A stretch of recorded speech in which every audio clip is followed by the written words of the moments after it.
Bien aimé, nous parlons du combat spirituel et nous continuons de parler des armes que Satan utilise pour nous battre. Les armes que Satan utilise pour avoir le dessus sur nous pendant que nous luttons contre lui. Alléluia. Je t'ai fait comprendre un truc ici. La lutte est réelle. Les sorciers sont réels, Dieu est réel. Les vampires sont réels. Les revenants sont réels. Les serpents sont réels. Jésus aussi est réel. Et il y a deux camps. Il y a le camp de la lumière et il y a le camp des ténèbres. Et il n'y a pas deux camps de lumière. Il y a un seul camp de lumière. Et le camp de lumière, c'est Jésus de Nazareth. Et si tu n'es pas avec le Seigneur, tu n'es pas avec le Dieu créateur, c'est que tu es avec l'autre camp.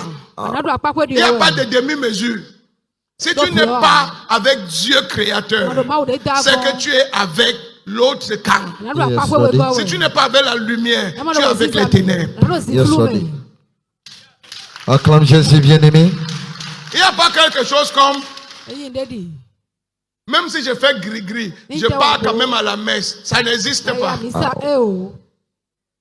Soit tu es avec Dieu, soit tu es avec Satan. Tu choisis ton camp.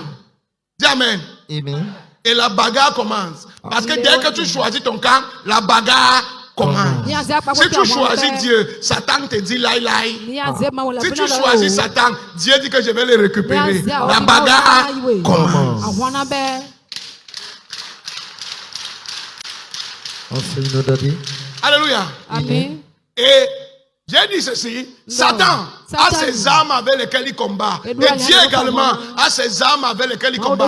Mais l'erreur que les enfants de Dieu nous commettons, nous combattons Satan avec les armes de Satan. Quand quelqu'un t'énerve, tu te fâches contre lui. La colère et la haine, ce n'est pas de Dieu, c'est de Satan. Si tu combats quelqu'un avec la colère, tu es en train de combattre Satan avec Satan. Ça, tu ne peux pas gagner. C'est pour ça que depuis que tu pries que ton ennemi meurt, il est toujours vivant. Acclame Jésus bien-aimé. Enseigne-nous, papa. Parce que tu combats mal. Tu le combats mal. Et ce matin, nous allons voir une autre arme que Satan utilise. Et quelle arme Dieu doit utiliser dans cette circonstance. Et l'arme que Satan utilise, c'est l'égoïsme et l'individualité. L'arme de l'égoïsme et l'arme de l'individualité. Dis à ton voisin l'égoïsme et l'individualité. Satan a commencé à utiliser cette arme depuis le ciel. Et ça n'a pas marché. Et aujourd'hui, il est venu donner ça aux hommes.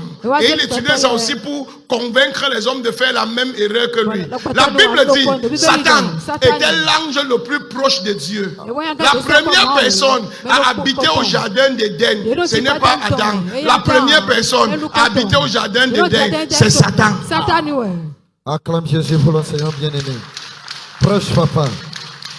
La première personne qui a habité au jardin d'Éden, ce n'est pas Adam, c'est Satan. La Bible dit que Satan était en Éden, dans la présence de Dieu. Alléluia. Il était l'ange le plus proche de Dieu. L'ange qui s'est le plus rapproché de la gloire de Dieu, de la présence de Dieu. C'était lui qui était cet archange. Alléluia.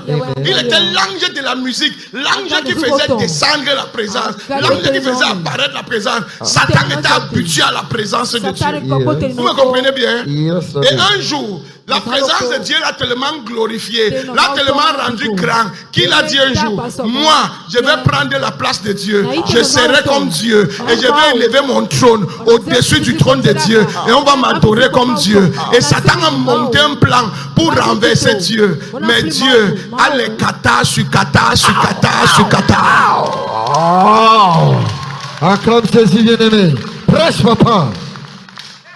Il faut être suffisamment con pour penser que tu peux renverser quelqu'un qui n'a ni début ni fin. La gloire lui est montée à la tête.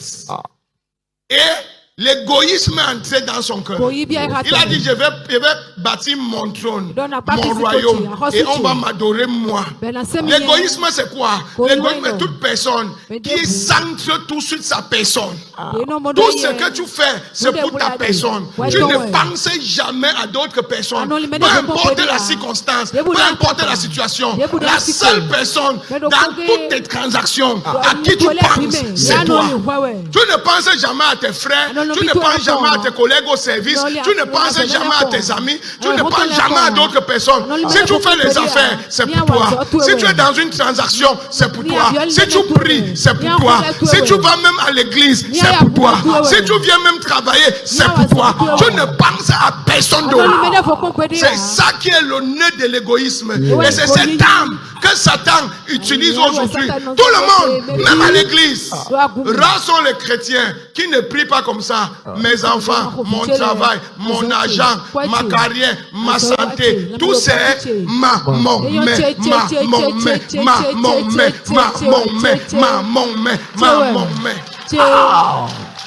Prêche, papa. Et toute personne qui est dans cet état d'esprit, Satan t'a déjà saisi dans ton cœur. Satan a déjà planté quelque chose dans ton cœur. Écoute-moi, Satan sait que tant que tu es concentré sur ta personne, la bénédiction de Dieu ne peut pas venir sur ta tête. Parce que Dieu ne cherche pas un homme qui va bénir. Dieu cherche un homme qui va utiliser. Donc tant que toutes tes pensées sont sur toi, Dieu ne peut pas t'utiliser. Dieu veut quelqu'un qui peut utiliser pour affecter d'autres personnes. Dieu veut un canal, un tuyau par lequel il peut passer pour venir sur la terre, pour opérer. Mais si tu es déjà concentré sur ta personne, automatiquement, tu es disqualifié. Et Satan sait ça. Et Satan vous fait croire, tu dois à tout prix vite profiter. Tu dois vite profiter pour gagner ta part. Tu dois vite profiter pour trouver ton bénéfice, pour trouver ton intérêt. Sinon, tu vas perdre. Ça peut finir. Si ça finit, tu vas faire comment? Et on voit les gens aujourd'hui. Quelqu'un te confie son chantier. Ton frère te confie son chantier. Tu pars là-bas. Au lieu de faire le chantier, tu coupes le ciment pour aller vendre. Tu coupes le ciment pour aller construire ta part. Tu ne penses pas à lui. Tu ne penses qu'à toi. Quelqu'un te recrute dans sa boutique. Il dit que viens vendre dans ma boutique. Tu arrives dans la boutique. C'est toi qui détournes ses clients. Tu voles sa marchandise. Tu vends à quelqu'un d'autre. Et tu crois que tu es sage. Tu crois que tu es sage. Non, ce n'est pas la sagesse. Ce n'est pas la sagesse. Même les femmes mariées, tu dis à ton mari, la nourriture est devenue chère. On ajoute l'argent. Tu coupes l'argent, tu gardes. Et tu n'utilises pas l'argent, tout l'argent pour le marché. Ce n'est pas la sagesse, c'est l'égoïsme. Acclame Jésus bien-aimé. Prêche, papa. C'est l'égoïsme. C'est l'égoïsme. Et l'égoïste ne prospère pas. L'égoïsme n'a pas de faveur. L'égoïste n'a pas d'avenir. Et aujourd'hui, l'homme est tellement égoïste et il ne sait même pas que c'est Satan qui est en train de l'utiliser. Il pense qu'il est habile, il pense qu'il est rusé, il pense qu'il est sage. Est-ce que j'enseigne quelque chose ici? Yes, Daddy. L'égoïsme est subtil et dangereux. L'égoïsme te dit que fais vite. Sinon le temps va passer. L'égoïsme te dit que profite rapidement. Sinon le temps va passer. L'égoïsme te dit que pense à toi. Ne pense à personne d'autre. Il y a même des hommes qui sont tellement graves. Quand quittant chez lui, il a 5 enfants. Il donne 2000. Mais avant de rentrer le soir, il passe au restaurant, il mange 4000. Vrai ou faux? Vrai, Daddy. Il passe au restaurant, il mange 4000. Avec 5 enfants, il donne 2000. C'est l'égoïsme. Tu ne penses pas aux autres, tu ne penses qu'à toi. Mon Dieu te libère de cet esprit ce soir. Amen. Mon Dieu te libère. Alléluia, oui. 1 Corinthiens 3, verset 18 à 20. 1 Corinthiens 3, verset 18 à 20. Je lis au nom de Jésus. Que nul ne s'abuse lui-même. Si quelqu'un parmi vous pense être sage, selon ce siècle, qu'il devienne fou. Attends. Que nul ne se trompe. Si tu crois que ce que tu fais là, c'est la sagesse, Dieu dit que ce n'est pas la sagesse. C'est mieux pour toi de devenir fou. Yes. Parce qu'en faisant ça, tu vends ta destinée à Satan. Tu attaches ta destinée à Satan. Tu bloques ta destinée à Satan. Il dit que si tu crois que tu es sage, vaut mieux pour toi devenir fou. Fou c'est quoi? Ce n'est pas que tu vas te déshabiller. Laisse la ruse et deviens bête et fais confiance à la parole de Dieu. Amen. Acclame Jésus bien-aimé. Laisse la ruse. Écoute-moi. Plusieurs personnes, Dieu les a prédestinés à devenir des grandes personnes, des très grandes personnes. Et Dieu les a pris. Par exemple, mon frère ici, supposons qu'il vend le gaz. Et il a plusieurs usines de gaz. Et ce petit vient d'une famille pauvre. Et Dieu veut lui rendre milliardaire. Dieu ne va pas lui donner les milliards. Dieu va prendre ce petit et va mettre ça à côté de cet homme qui vend le gaz. Et il va dire, travaille pour lui. Pendant qu'il travaille pour lui, il va apprendre à faire le travail que le vendeur de gaz est en train de faire. Mais le vendeur de gaz va lui payer un salaire. Et pendant qu'il va lui payer un salaire, ce n'est pas le salaire qui va l'enrichir. C'est comment il va servir le vendeur de gaz. Comment il sera honnête, comment il sera sérieux, comment il sera fidèle, comment il va s'occuper de lui. Et celui-ci va lui faire confiance. Et un jour, il va dire, viens avec moi, tu as beaucoup travaillé, je vais te montrer comment je fais pour avoir l'argent et le gaz. Et c'est comme ça que lui aussi, il va décoller. Dieu ne va jamais venir te donner l'argent. Ce que Dieu va faire, c'est que tu seras fou et tu vas lui faire confiance. Et c'est la confiance là qui va amener la bénédiction dans ta vie. Amen. Enseigne-nous, Daddy. Le problème aujourd'hui, Yes. et c'est la raison pour laquelle en Afrique nous sommes pauvres, parce que nous croyons que nous sommes trop sages. En Afrique nous sommes pauvres parce que nous croyons que nous sommes trop sages. Je vous dis en vérité, Yes, Daddy. la raison pour laquelle à l'église on est pauvre, c'est parce qu'à l'église, il y a des gens à l'église, même à l'église, qui travaillent à l'église, c'est des malhonnêtes. C'est des malhonnêtes fornicateurs. Vous me suivez bien? Yes, Daddy. On les appelle manico-fornicos. Dictionary. Malico-fornicos. Et ils sont à l'église. Ils font la ruse surtout à l'église. Ils se croient habiles, ils se croient sages. Et d'année en année, ils sont sur place. D'année en année, ils sont sur place. D'année en année. Après, ils vont dire, c'est nous qui avons commencé l'église ici. Dès on a commencé, vous étiez où quand on a commencé? Nous sommes les anciens. Montre que ce que Dieu a fait pour toi qui est ancien, je vais voir. Prêche, papa. Ce n'est pas une chefferie, c'est un mouvement. Vérité, Daddy. L'église n'est pas une chefferie. L'église c'est un mouvement. Dieu se déploie. Dieu se meut. Dieu se meut et puis change les vies des gens. Mais il ne change pas la vie de tout le monde. Il change la vie des gens qui savent ne pas être égoïstes, qui savent penser à d'autres personnes, qui savent s'occuper de d'autres personnes, qui ne peut pas se lever et mentir sur son frère parce qu'il veut le poste. Il ment sur son frère parce qu'il est jaloux de lui. Il ment sur son frère parce qu'il a témoigné. Il ment sur son frère parce qu'il a témoigné. Il ment sur son frère parce que l'apôtre s'est approché de lui. Il ment sur son frère. Ça c'est l'égoïsme et c'est la sorcellerie, c'est la méchanceté à l'église. Yes. Acclame Jésus, bien-aimé. Prêche, papa. Dieu dit que ce n'est pas la sagesse. Ce n'est pas la sagesse. Ce n'est pas la sagesse. Tu crois que tu es sage, mais c'est un piège pour ta vie. Tu crois que tu es sage, mais ça va te rattraper. Tu crois que tu es sage, mais ça va te bloquer. C'est pas moi qui dis, c'est ce que l'Écriture dit. Continue. Afin de devenir sage. Qu'ils deviennent fous afin de devenir sages. Verset 19. Car la sagesse de ce monde est une folie devant Dieu. La sagesse que tu appelles sagesse là, Dieu dit que c'est une bêtise et c'est une folie. Yeah. Ce n'est pas la sagesse, c'est la ruse. Et c'est Satan qui est rusé. Tu veux toujours dévancer tout le monde en tromperie. Tu veux toujours dévancer tout le monde en trahison. Tu prends ici, tu pars, tu dis là-bas, parce que tu veux être ami ici. Tu prends là-bas, tu pars, tu dis ici, parce que tu couilles les têtes des gens. Et tu viens pour dire Yako, Yako. Tu es un sorcier à l'église. Prêche, Daddy. Est-ce que j'enseigne quelque chose? Yes, Daddy. C'est la raison pour laquelle ta vie n'avance pas. C'est la raison pour laquelle tu ne témoignes jamais. C'est la raison pour laquelle tu as l'impression que Dieu vient visiter les autres et toi tu es là pour acclamer. Rien ne se passe dans ta vie. Dieu dit, deviens fou afin d'avoir la sagesse de Dieu. Amen. Acclame Jésus, bien-aimé.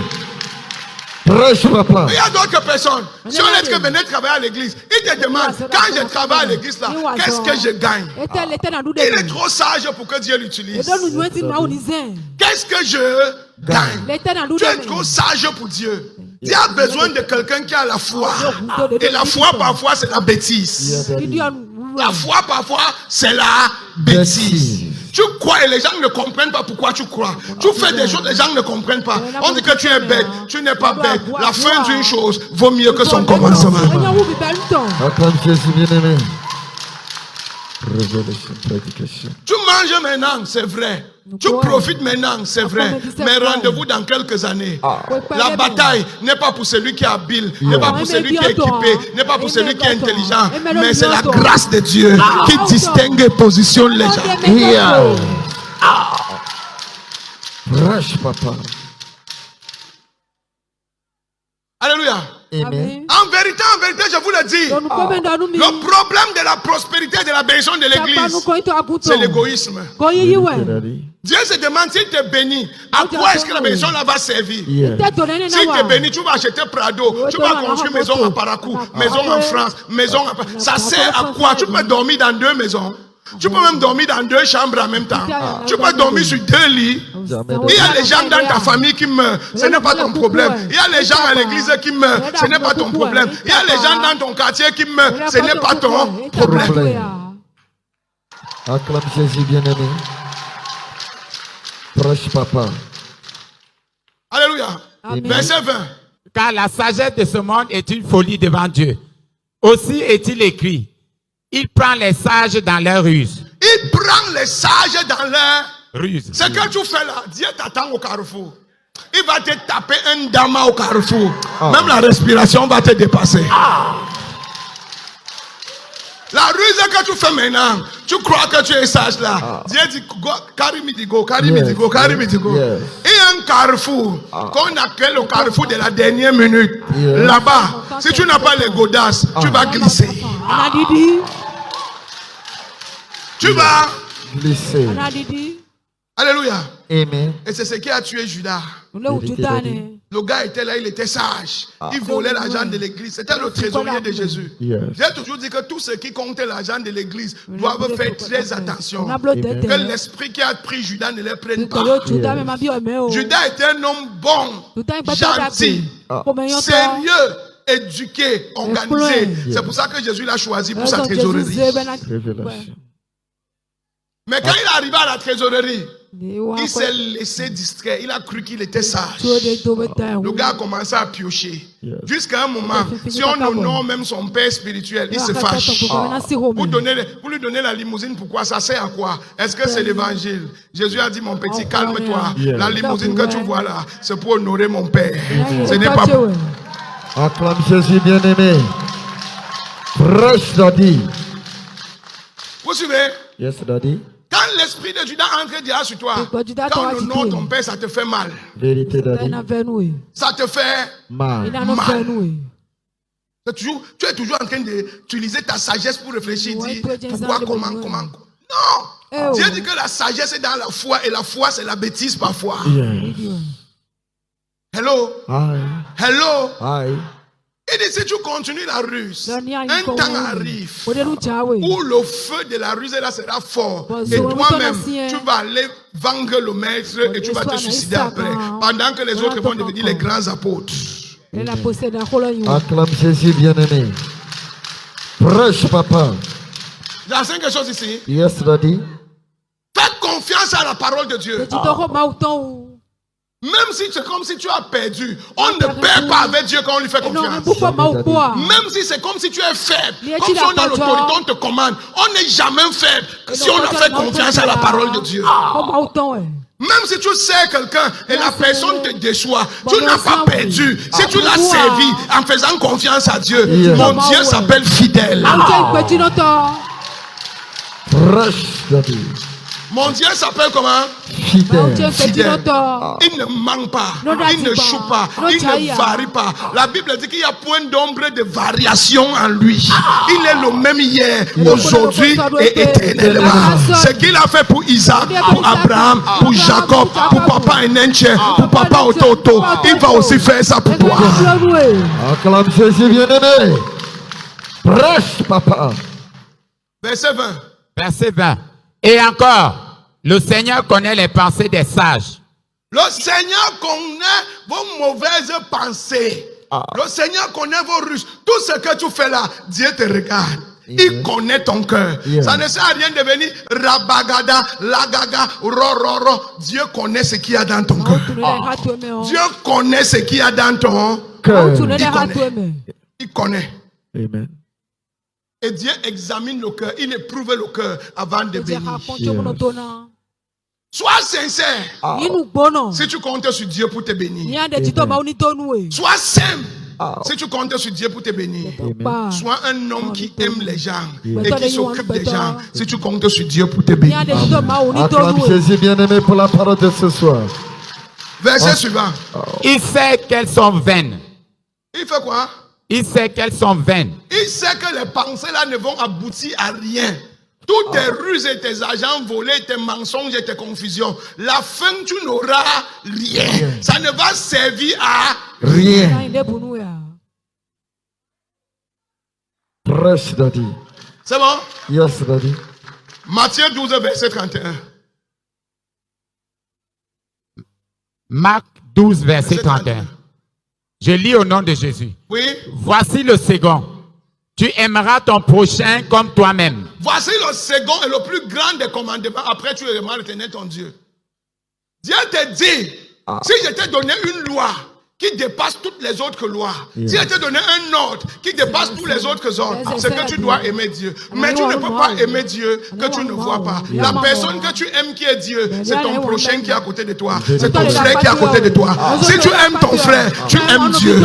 Si tu n'aimes pas ton frère, tu viens faire tout ce que tu fais à l'église là, c'est le cinéma. Dieu ne considère pas. Tu ne peux pas aimer Dieu que tu ne vois pas et détester ton frère que tu vois. Acclame Jésus bien-aimé. Révélation. Prêche, papa. J'enseigne quelque chose ici. Amen. On a besoin de laisser un peu du self-centeredness, un peu d'égoïsme. On arrête de penser à nous. Pensons un peu aux gens qui sont autour de nous. Sinon, Satan va enfermer notre destinée dans ça. Satan va nous bloquer Satan va nous prendre dans notre propre ruse, dans notre propre sagesse tordue. Satan va nous confondre et il aura raison de nous. Mais si tu vas avoir raison de Satan et de son âme, de l'égoïsme et de la ruse, mon frère, dans chaque projet que tu fais, pense aux gens qui sont autour de toi. Dans chaque commerce que tu fais, pense au bien de ton patron qui t'a appelé. Dans tout ce que tu fais, pense à l'intérêt de l'autre personne. Ne pense pas à toi. Laisse Dieu penser à toi. Amen. Acclame Jésus bien-aimé. Prêche, papa. Laisse Dieu. Si tu penses déjà à toi, Dieu ne peut plus penser à toi. Toi, pense aux autres et laisse Dieu penser à toi. Oh, si Dieu se souvient de toi, il dit que 1000 ans est devant lui comme un jour. Ce que les gens n'ont pas fait en 100 ans, Dieu peut te donner ça en un jour. Dieu peut te donner ça en un jour.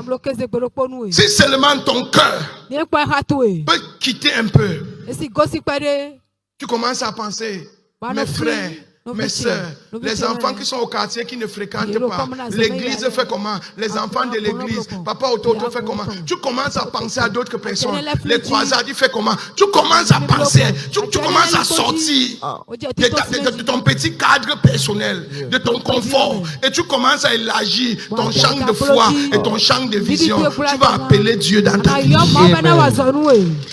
Acclame Jésus bien-aimé. Ton acclamation là ne me plaît pas. Yes. Prêche, papa.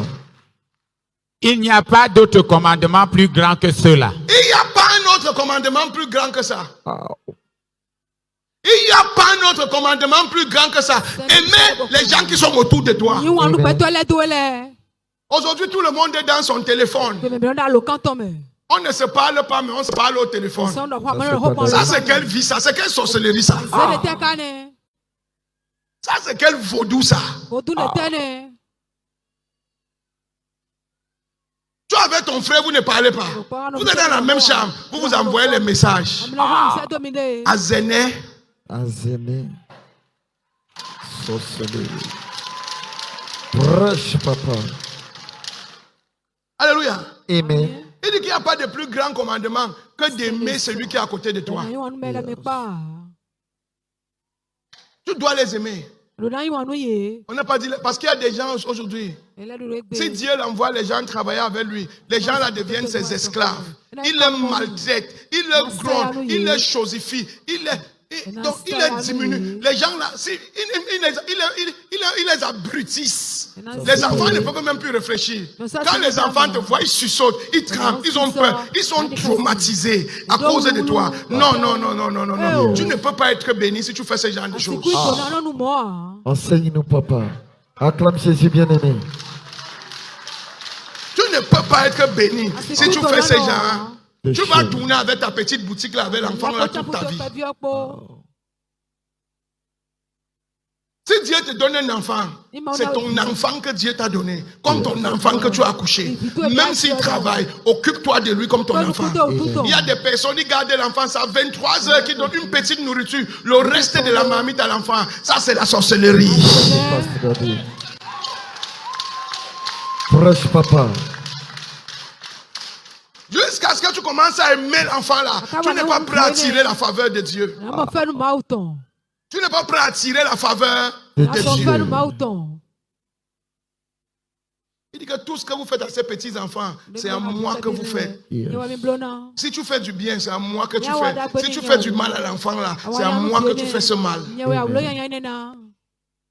Et il va dire, il a dit qu'au dernier jour, je vais dire, je suis venu chez toi, j'ai toqué et tu ne m'as pas reçu. Et il dit, les gens vont se demander, Seigneur, tu es venu chez moi quand? Et il va dire, la domestique qui était chez toi là, c'était moi. La ménagère qui était chez toi là, c'était moi. Ton frère qui te demandait l'aide au village là, c'était moi. L'orphelinat à côté de chez toi que tu klaxonnais ta voiture, tu disais dégagez, fichez le camp. Si je vous vois encore ici, je vais casser vos pieds. Il va te dire que c'était moi. Acclame Jésus bien-aimé. Enseigne-nous, papa. C'était moi. Nous cherchons Dieu là où Dieu n'est pas. Mais là où Dieu est, nous refusons d'accepter. Mon Dieu va te donner la bénédiction après ce matin. Amen. Oui, continue. L'âme bienfaisante sera rassasiée. Et celui qui arrose lui-même sera arrosé.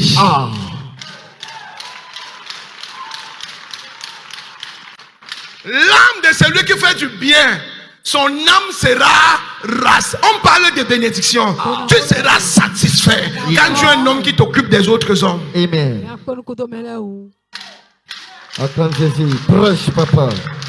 Toi qui aides d'autres personnes à devenir les hommes, la Bible dit que Dieu aussi va t'aider à accomplir ce que tu vas accomplir. Mon église n'est pas ici. Mon église n'est vraiment pas ici. Jésus bien-aimé. Dieu va t'aider à accomplir ce que tu veux accomplir. Ce n'est pas de te battre pour prouver que tu es le premier. Ce n'est pas de défier tout le monde. Ce n'est pas de tromper tout le monde. Ce n'est pas de montrer que tu es plus musclé que tout le monde. Non. Les âmes de Dieu ne sont pas pareilles. Dieu va t'élever quand toi-même tu vas commencer à élever d'autres personnes. Amen. Acclame Jésus pour l'enseignement bien-aimé. Enseigne-nous, papa. Dieu va t'élever quand tu vas commencer à élever d'autres personnes. Celui qui arrose sera arrosé. Et l'âme qui fait du bien aux hommes sera rassasiée. Ah, mon frère. Tu vas arrêter de déblayer Gary. Tu vas arrêter de déblayer Gary. Tu veux manger le saumon. Yes, daddy. Tu veux manger Aguluzo. Yes, daddy. Hein? Agouza. Beau regard. Fatigué. Partage ton gari avec quelqu'un qui n'a pas gari. Ça se passe. Toi qui manges gari maintenant, si tu veux monter au saumon, aux agolozo, partage ton gari avec quelqu'un qui n'a pas gari. Dieu va t'enlever du niveau de gari. Acclame Jésus bien-aimé. Ton acclamation là ne me plaît pas. Ton acclamation là ne me plaît pas du tout. Si tu pouvais acclamer mon Jésus mieux que ça, je saurais que j'ai bien enseigné ce soir. Jésus bien-aimé. Je prophétise. Je reçois. Après cette soirée, Yeah. ce que tes mains n'ont pas touché, ce que ta tête n'a pas expérimenté, Yeah. là où tes pieds ne sont pas entrés, Yeah. comme mon Dieu déploie cette grâce d'amour des hommes et de générosité Yeah. et paralyse tout esprit d'égoïsme, je demande que ta tête entre là où ce n'était jamais entré. Amen. Je commande que tes pieds touchent là où ça n'avait jamais touché. Amen. Que tes mains possèdent ce que ça n'avait jamais possédé. Amen. Que les gens qui croyaient que dans votre famille, on ne peut jamais atteindre un niveau, tu vas leur donner une crise cardiaque après aujourd'hui. Amen. Ton succès va leur donner une crise cardiaque après aujourd'hui. Amen. Si tu crois, lève-toi et dis yes. Yes.